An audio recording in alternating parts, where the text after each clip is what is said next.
Police have struggled to contain the protests in towns and cities across Tanzania. They erupted on Wednesday during polling for Tanzania's general elections, which political opposition say are a sham. Demonstrators have been calling for electoral reforms and for President Samia Suluhu Hassan to step down. The Chadema opposition party, which was barred from running, says its network of representatives has counted cases of more than 160 protesters and more than a dozen police who've been killed in the violence across the country.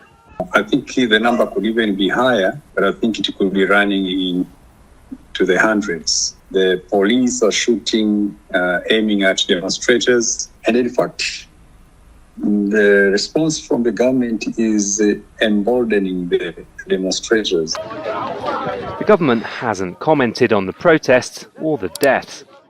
Restrictions on rights groups, the press and the internet have made it difficult to verify information.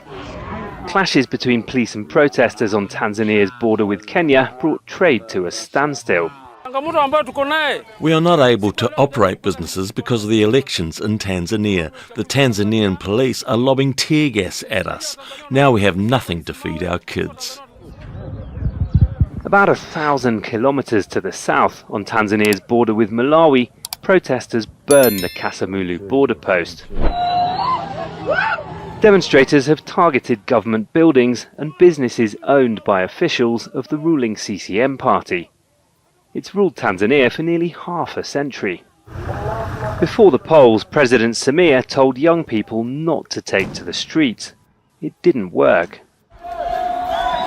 Protests like this are unprecedented in Tanzania. Rights groups say years of repression have grown worse in recent months. They say dozens of people have been arrested, killed or disappeared.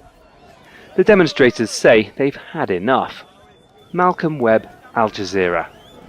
Don't miss out and get the full picture. Subscribe to Al Jazeera for reliable news and expert insights.